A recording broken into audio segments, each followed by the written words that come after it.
Reinforce it. How do you reinforce something? You notice it, you give it pleasure, you acknowledge it, you reward it. So you might want to use the word reward it and reinforce it or reward it until it becomes habit. Until it becomes habit. So you got to create an empowering alternative and you got to reinforce it until it becomes habit. Once it's a habit, you're set. But how do you do this? Well, the secret to reinforcing something is give it pleasure, give it rewards. So you'll start changing to avoid pain. But after a while, you just go back to it. Even though it's painful, I'll adjust to it.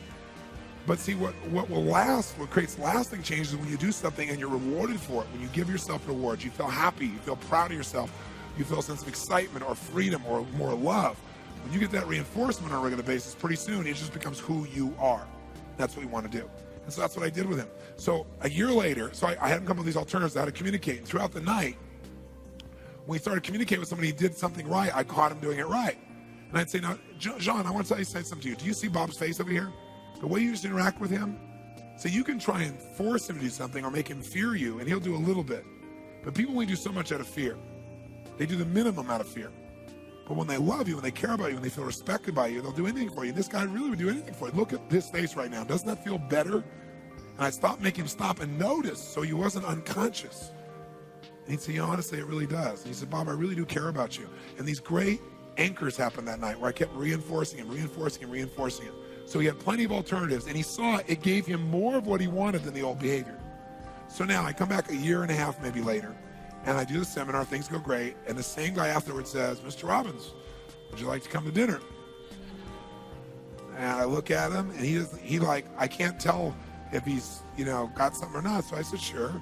Same restaurant, same room, same everything. Sit down, you table, I'm sitting next to Jean. Jean's great to have you back. Everything's warm, everything's wonderful. He seems really happy, everybody's great. I'm thinking, wow, this is cool. It all worked, right? And then maybe 15 minutes into sitting there, all of a sudden, John comes across and starts screaming at this person against the table. And I can just feel every part of my body going, obviously didn't break the pattern strong enough. I'm going to do it this time. And I just feel my face and body tighten up. And all of a sudden, he turns over and goes, gotcha. And everybody, the whole place started laughing. It was a setup. And they all went around the table and they acknowledged me and they acknowledged Jean and talked about he's never been the same since. His life has never been the same. He's such an incredibly warm and loving man now from that process, just from that piece.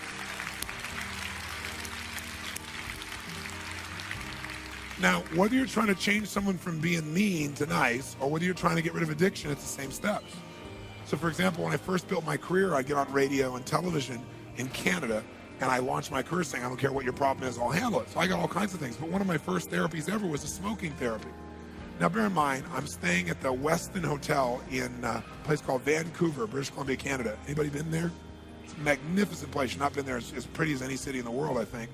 And so I'm there, and I'm staying in this hotel, and it's beautiful, and it's wonderful. And I'm waiting in my room for my first real major therapy. And it's a smoking therapy. And I look at my watch, and the guy doesn't show up. And I look, he doesn't show up. Look, doesn't show up. So then I think, well, no one knew my face in those days or even knew my name. So maybe he forgot my name and he's at the hotel. So I figure I'll go downstairs to see if he's in the lobby. So as I go out to exit my door of my room, right outside the door is this guy sitting puffing like crazy. So I said, are you Bob? He said, yeah. I said, Bob, what are you doing out here? He goes, I'm having my last cigarette. Now, what does that tell me? That tells me he links pain to stopping smoking, not pain to smoking. As long as he thinks stopping smoking is going to be painful, it's not going to work. We have to change that, what we call neuroassociation. It's a big word. It means what he associates in his nervous system, in his gut, right? Not what he has in his head. In his head, he knows better. But in his gut, his neuroassociations are rigged that stopping smoking is painful. That's why he's never done it before. So he wants me to do this painful thing to him. That won't work. So I think in a moment's notice, I come up with an idea. And I said, come with me. And we don't go to my room. We start walking down the hall. He goes, where are we going? I said, downstairs. He goes, I want to do this in private. I said, we will. Follow me. We get on the elevator, go downstairs, and I haven't been there in about 2 or 3 years. But even 2 or 3 years ago, in this day and age where very few people seem to smoke in public, at the Westin Hotel, they still have a tobacco shop there. And so we go down to this tobacco shop, and as you go in, the smells are everywhere, right? So when people smell the smells, they go into state, right? So this guy's in state, right? He's got his cigarettes back. He's one happy camper. So I said, what brand do you smoke? So he tells me. I said, great. Give me 12 cartons. The guy looks at me and goes, 12 cartons? I said, yeah, 12 cartons. The guy goes, looks at him, 12 cartons? I said, yeah, pay the man. He's like, pay the man. So he pays him. So now I said, pick him up. So he's got 6 cartons here, 6 cartons here. We're walking down the hall. I'll never forget his face. We get on the elevator. The door closes. He's holding all these cartons of cigarettes. He looks at me and says, you're not going to make me smoke these, are you? I said, now we're making progress. Now he's linking pain to smoking already. How many follow this? Say aye. So we go sit in the room. And a lot of times when you're trying to help someone make a change, the problem is you're changing a part of them that doesn't need to change, like the part of them that's really great. You need to get them in their smoking state and change that part of them. So I said, go ahead and open all the cartons, pull out all the cigarettes, and unwrap every one and put one cigarette so it's accessible so you can just grab it really easily. And while you're doing that, tell me why you started smoking. So he goes, okay. He starts undoing the cartons. As he does, he kind of gets in state. He smells the cigarettes, starts undoing it, and he goes into state, right? And he starts telling me, well, when I started out, I really didn't want to smoke, but all my friends did, and it was like the cool thing to do, and he's going into state, right? And so I said, okay, well, light one up. He looked at me, he went, what do you mean light one up? I came here to stop. I said, I know, but you really want one, so light one up. He went, well, no, I don't want one. I want to stop. I said, light one up right now. And I started acting crazy. Right now, you understand me? He's like, now he's smoking like, and he's freaked out. Now imagine, these are the feelings. Tuna casserole mixing with smoking. You get the idea? I go, oh, I don't like this. I don't like this. I said, that feel cool? No, it doesn't feel cool. No. I said, does that feel, no, it doesn't feel good. I don't like, what don't you like? I don't like this. What don't you like? I don't want to smoke. As soon as he said that, I like transformed. Acted insane. He's freaking out. He's walked in a room with this insane man, right? So as soon as he says, I don't want to do this, I'd say, you don't want to smoke? I'd act really calm again. He'd go, no. I said, well, then do whatever you want to do. He goes, well, I want to put it out. I said, well, do whatever you want to do. I said, really? I said, sure. He goes, starts put it out. I said, light up 2 more. He said, no, I really don't want to. Light up 2 more right now! Now! No, you light them up now! Oh, gee. He's freaking out of his mind. I'd be screaming, is that cool? Does that feel cool? No. Finally, eventually, he'd go like, I don't like this, I don't like it. You don't like what? I don't want to smoke. What's that? I don't want to smoke. I said, oh, well then, do whatever you want to do. He's like, well, I want to put them out. I said, go ahead. Really? Sure. Puts them out. You can just see he's afraid, right? Puts them out. I said, light up 6 more. He's like, I light up 6 more now. And I go 10 times crazy. And he's put it between his fingers. Come on, suck on every one of them. Suck on them. How's that feel? Finally, we get to the point, I'd say, light up 5 more. And I had a whole ashtray filled with half-smoked cigarettes, put it on his nose. He's breathing, there's smoke in his face, hating it, right? So how's that feel? I hate it. Right? I said, light up another one. He said, no. I said, you light up another one right now. No, you can't make me smoke.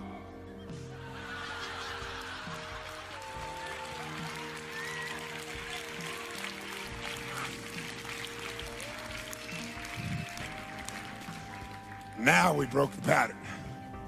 So then when you get an alternative. So he went outside, he dumped his cigarettes over the side down into the ocean. I wouldn't do that now, but he did it. And he blew his nose, all this black soot came out, right? Just all over the place in his handkerchief, right? Kept blowing his nose, you know. And I did too, because I was in the room taking it all in also. It's a terrible way to do it stuff. It was one of the reasons I stopped doing them eventually, came up with a different technique, right? Because I was gonna have cancer doing all these therapies on these people, right? And so he goes out there, now he's breathing fresh air, and the fresh air feels so good. And then he comes up with the alternative and condition it. It works. Now, you got to vary your technique for various things, because once I found something to work, you tend to do it a lot because it works. But how to create momentum is really a science. It's not difficult, but it is a science. It's a step-by-step process. And when you understand how to do it, you can create momentum anytime you want.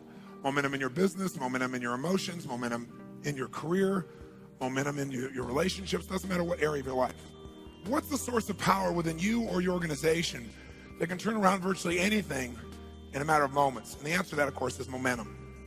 Now, when you think about what does it take to succeed, there's so many things you can talk about what it takes to succeed in any situation. But one thing that is universal to succeeding in any situation is you must take the first step. And that's the one that most people don't do. They study it, they think about it, they fret about it, they complain about it, but rarely do they take the first step.